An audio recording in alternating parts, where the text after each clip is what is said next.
it came up this morning during my meditation, and I'll tell y'all how it came up. So usually I'll get up early in the morning and I'll get to meditating, y'all. And so then throughout the morning, like if I'm in between doing different things, my workout or transitioning to getting ready for work, I'll meditate again. So I'll sit down and I'll go into meditation again. And I'll probably do it about 3 or 4 times, right, y'all?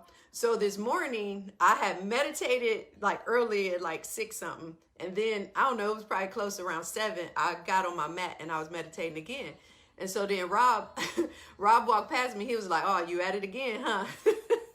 And then I just sat through it. So then usually when I finish my meditation, he'll say something to me like, what you get? You know, he always said, what you get from that? And so today, y'all, I was telling him what I got. And it specifically had to do with samskaras and abhyasa.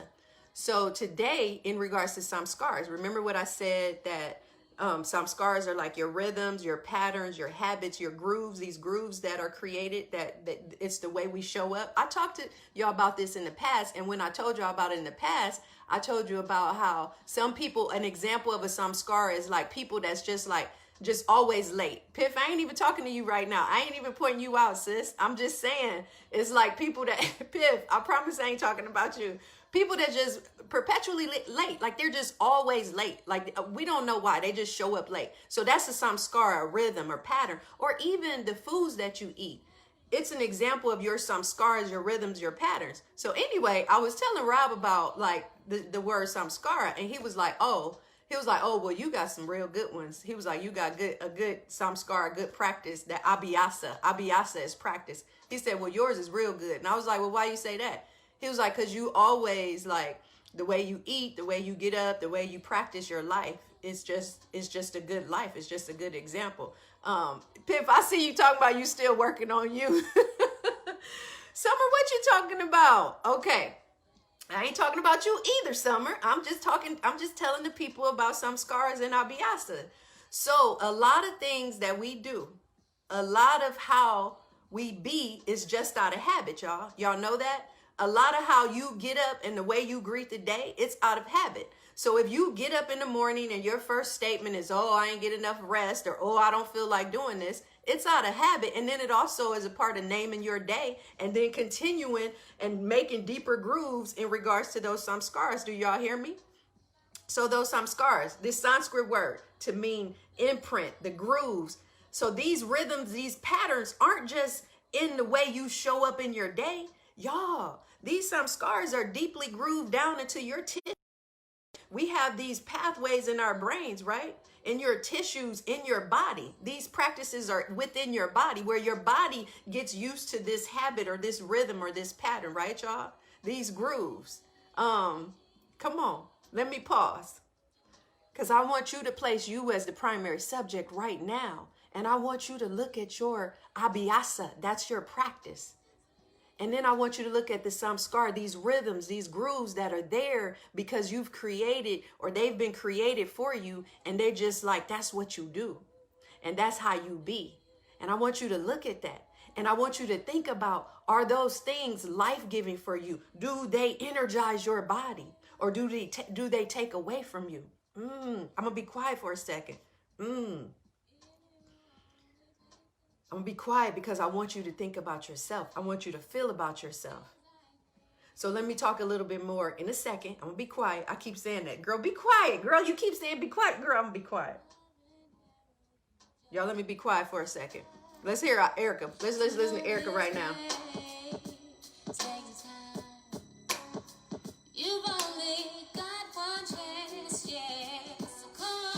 Okay.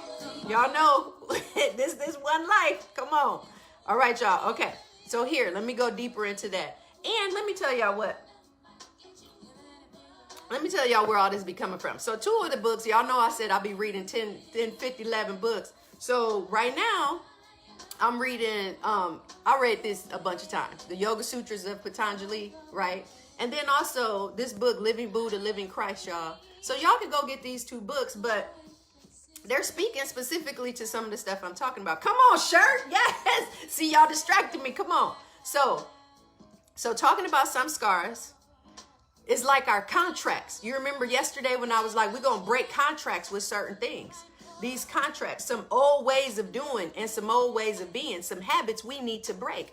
And we get to break those through our abiyasa, our practice. And let me tell you a little bit about that. I think that I've gotten through my practice, through my abiyasa, because I'm committed to it. I'm committed to it. And y'all know what comes with that. In this abiyasa, or in this practice, it's like an effort to remain within. It's an effort that I have to remain within, where my stillness is always present.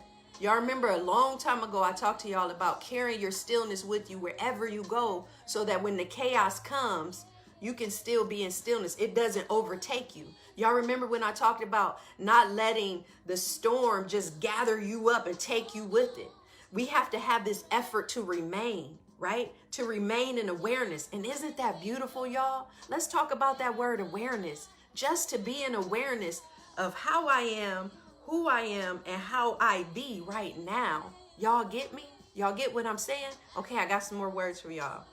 So it's the yoga that brings the clarity for me. Y'all know how people say it's the whatever for me? Well, it's the yoga for me. It's the yoga that brings the clarity for me. And it's another Sanskrit word. The word is viveka. So viveka is discernment. It's like this viveka, to have this discernment, to stop identifying with those things that I am not, right? Y'all hear me talk about this same stuff. I'm just trying to spit it to you in a little different way, so it can touch you, so it can touch your soul. So this viveka, to stop identifying with those things that I am not. So when we stop identifying with those things that I am not, we don't get jostled, right, against the rocks like a ship in the ocean.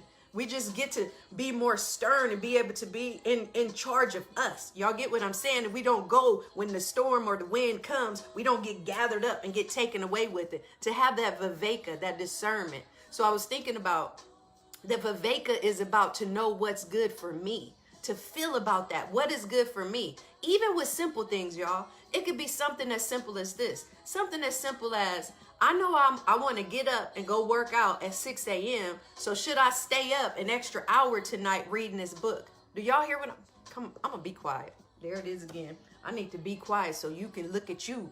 Come on. I'm going to be quiet. Y'all, let me take a sip.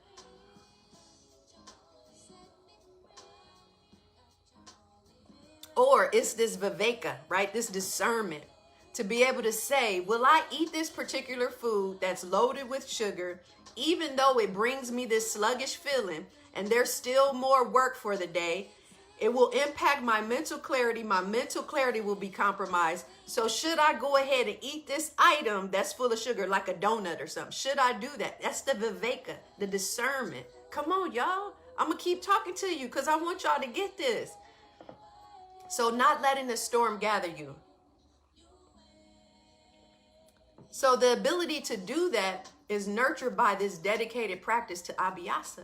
So this abiyasa, this practice, it's this commitment to you, this commitment to keep you, to this commitment to be vigilant about you, about your peace, right? Y'all with me? So when Rob asked me about, and when he said to me about some scars, and he said, oh, well, that's your practice. That's what you do anyway. Like, you're good at that. In my spirit, I said, and in the spirit of abiyasa, I always know that the best means to go from one step is to go to another. Y'all hear me? The best means to go from one step is to go to another. That is abiyasa. Y'all hear me? So it also brings me to the word sadhana. So it's this remembrance of self, right, y'all? And then it brings me to this yukta abiyasa.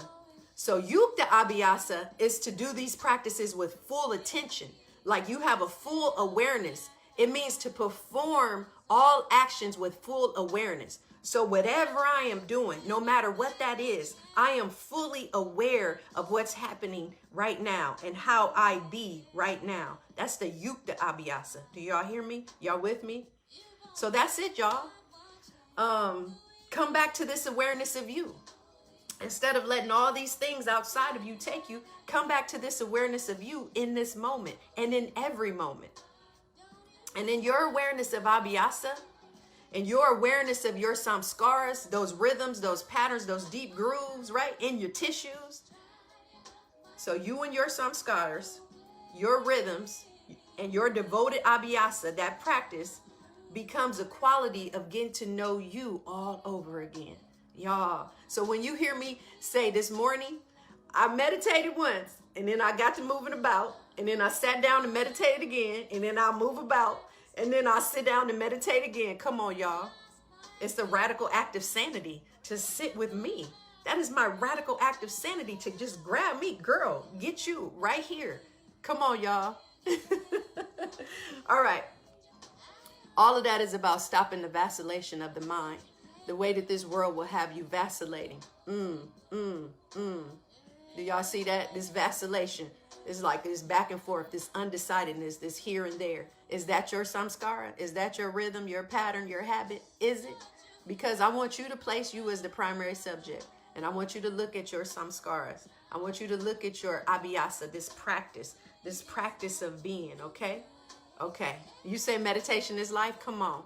So y'all, let's go ahead and breathe out of here. And y'all, the 2 books I told you about, these is just one of the many books that I'm reading right now. Y'all be reading 11 books. But Living Buddha, Living Christ, this book, y'all, you could just do one page a day, I'm telling you. And then the Yoga Sutras of Patanjali. And the specific sutra that I was talking about today is 1.12. That 1.12. That's the sutra I was talking about today, okay, y'all? Now, let's breathe together. So I'm going to have us breathe together in a way that I do. This is my samskara, my rhythm, my pattern. Anytime I end teaching yoga classes, I always end this way. If you've ever been to one of my yoga classes, you know this practice. So everybody bring your palms together, right? At Anjali Mudra, right here at our hearts, right, y'all? So we bring our hands here at Anjali Mudra, and then you're welcome to close your eyes so that you can see. I say that all the time, too. That's a samskara, rhythm, a pattern that I know. I close my eyes so that I can see. So go ahead and close your eyes so that you can see, right? And then just begin to notice your breath, right? And I want you truly to reflect on the words that I share with you today, whether it's samskara, abhyasa, or sadhana, right?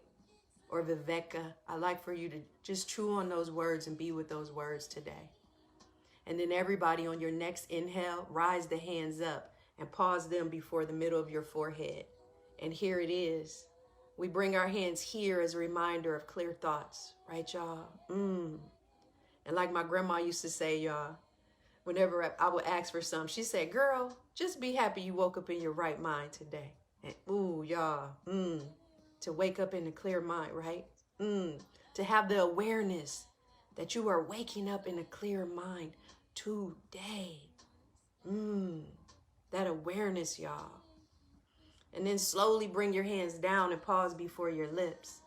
We bring our hands here as a reminder to speak life, right? So not just over others, but speaking life over yourself. Can you speak this continuance, speak this life of love, speak this love of life, right? This nature of being. Can you speak that over you? And can you see yourself practice that, right? And then we bring our hands to our hearts. We bring our hands here as a reminder of intention. And y'all know intention is transformational. It's transforming, right? So here, I remind you that each and every day, as you move through this earth and dance on this world, you get to function from approval and not for it. Because upon your creation, you were already approved.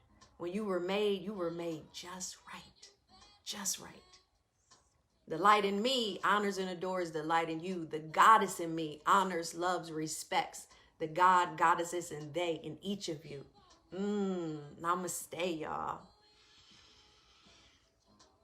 Y'all, that's my practice. That's my samskara, my rhythm, my habit.